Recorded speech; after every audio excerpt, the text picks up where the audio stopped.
Hi everyone, I'm Peter Denton. I teach ethics and sustainability at Red River College in Winnipeg, Canada, and I'm also Associate Professor of History at the Royal Military College of Canada, where I teach courses in technology, warfare and society, and on religion and war.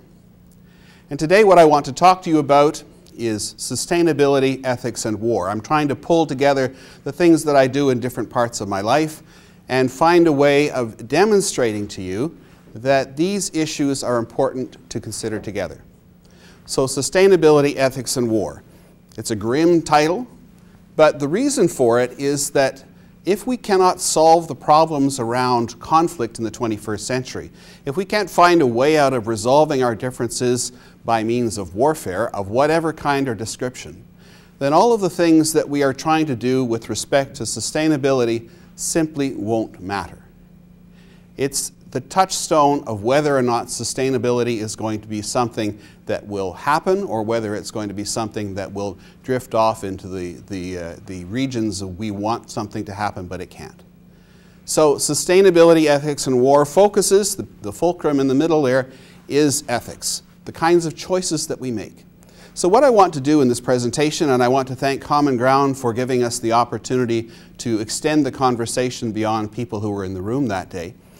What I want to do is to show you something of what I think the larger picture looks like, to give you some suggestions about where we might want to go, and finally some conclusions about the sorts of things that you and I can do differently to make a difference toward choosing for a sustainable future. What I want to begin with is an iconic moment in history, something that we're celebrating a 100th anniversary of in a very short few weeks. On April 15th, 1912, the Titanic sank. Now, what's important about this, what makes it an icon of life in the 21st century, is the fact that the Titanic was unsinkable. This was the pinnacle of human ingenuity, this was the pinnacle of human engineering, this was our statement about our place in the universe, and it lasted 2 weeks. There's something about saying unsinkable that, to my mind, annoys the gods, for lack of a better term. It irritates the powers that are out there that somehow we think we have the ability to overtake the world and to do the things that we want to do. Now, the problem, of course, is that it sank. It was viewed as a monumental achievement. It was something that would last forever, that was measured against the pyramids, it was measured against the other types of engineering marvels of the human race. It lasted 2 weeks. Over 2,000 people and 20 lifeboats. And the stories out of the Titanic showed the sacrifices that people made, the people who were saved, those who weren't. We still think about the drama in terms of the Hollywood movie, and the moment is preserved for posterity in the various displays and exhibits of artifacts that have been dredged up from the Titanic. But I want to take that moment, that icon in the 20th century, and I want to expand it because the same issues confront us in another context. Planet Earth, 7 billion people, no lifeboats. The reason why we have to solve the issue around technology and warfare is quite simply because there is no escape. There is no way off. There is no way, because we are better or richer or live in a nicer spot or are dealing with less immediate problems than someone else somewhere else. There's no way we're going to escape the same outcome as the people on the other side of the world who live in different circumstances than we do. So 7 billion people, no lifeboats. Same problem, our attitude and how we understand ourselves. We didn't create the hoodoos of Alberta. We didn't shape the east coast of Canada. We didn't carve Kaieteur Falls out of the wilds of the Guyana rainforest. But somehow we feel compelled to see ourselves as the most important thing in any picture, to put some evidence that we were there. We can't recreate the flower. We don't know why the moth has spots on its wings. We know a little bit about the birds, not nearly enough about the bees or the gnarl of the oak trees. And we stand silent and marvel at the sunset. But somehow we think that our perspective is the one that really matters, that we can capture in a snapshot the magnificent scenery, that constitutes the earth on which we live. And so what's most important is our shadow on the sand, our feet where they stand, our footprints. And so we drop oil rigs into the prairies. We drop industry into the heart of the mountains. We improve scenic views with fiberglass arrayed tourist attractions. We thoughtfully provide overpasses for the animals who live where we want to travel through.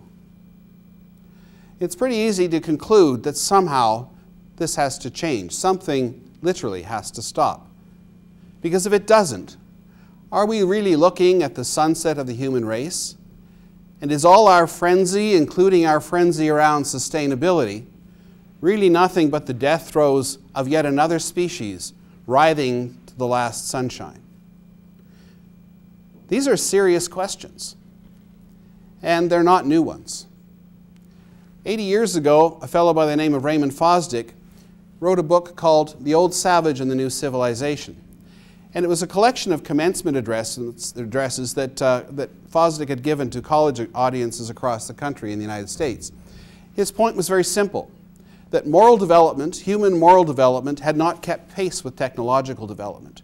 We were still the same old savage, but we were living in a brand new civilization created by our tools and our technologies. And the consequence of living in that brand new civilization is that we now have far more opportunity to create the kind of devastation that will literally end life on the planet as we know it. He said this in 1928. Within a year, we were facing, as a society, we were facing the Great Depression, and then the rise of fascism, the Second War, and the use of weapons of mass destruction greater than the world had ever seen before. So he was onto something. And here we are 80 years later, facing the same issues further down the road and no closer to a resolution. For Fosdick, we were a really dangerous old savage. We were able to use these kinds of things to exterminate these. And so in looking at our civilization, as you can see from the slide of the contents of the book, he was looking at the problems that are relating to how we drive this ship, the old savage at the helm of the earth, in the same way as there were people at the helm of the Titanic. What's needed is an Aristotle. What's needed is a synthesis of all of the points of view that allow us to move into a new era in international relations that enables us to find a better way. And that better way is grounded not necessarily in our science and technology. In fact, it's not likely to be grounded in our science and technology. It's grounded in developing and changing who we are and how we live together. David Suzuki, the Canadian environmentalist, in 2009 wrote an article in a book that's noted there on the screen that identifies this as the problem that he now sees as well. Having spent his whole life working in terms of the environmental movement and creating environmental awareness, he realized that the real issue here, after 10 years of essentially going nowhere except further down the wrong track, that the crucial issue is one about science, not about science and technology, it's about culture and society. We have all the tools we need, we're simply not using them. And so what I want to offer here to you as a suggestion of what we could look at in terms of places to travel, reflections for the journey, development for the old savage, is a series of 7 lessons.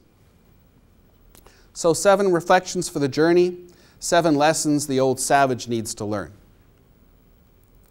The first one is that technology is in our heads, not in our hands. We live in a world of our own choosing. It's not about being out of control. We are entirely in control. We make the choices. We make the decisions. If we don't like what we see, if we are headed in the wrong direction, we have the opportunity and the responsibility to choose differently.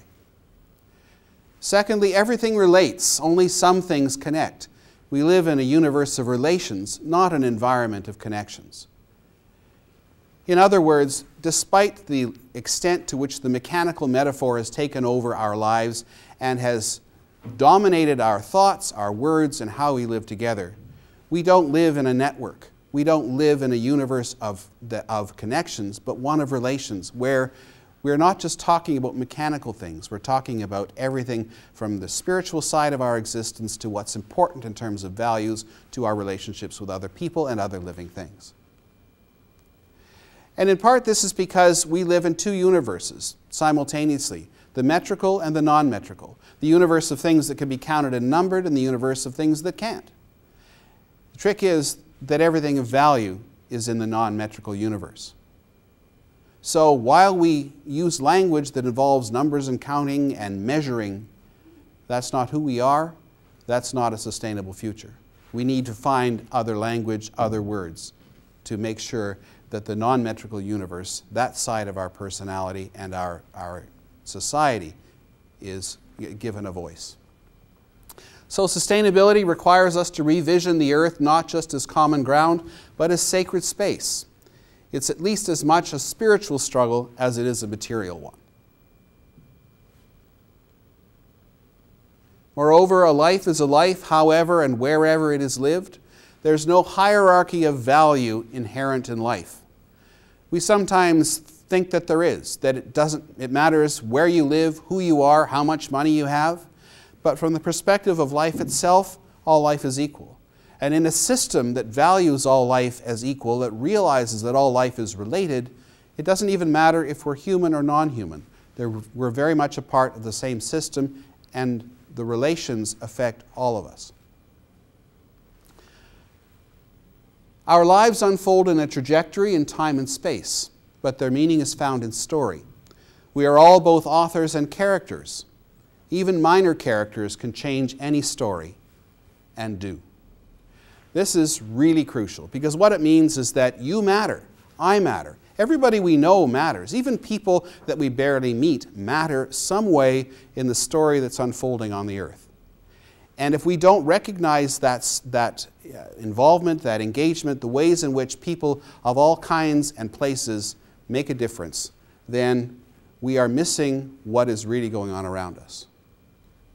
For a sustainable future, we need to understand life and our relations with other people, not in terms of economy or exchange, but instead as gift. Not in expectation of any return, without calculation of cost, but instead as a celebration of presence with another person. And in that moment of presence, the universe changes in the way all of us need it to change. As the rising tides wash away the world we know, we need to find other ways to be human, to be in relation with each other, to take off the rough edges we can no longer afford before the sun sets on a planet no longer our home. Thank you for your time.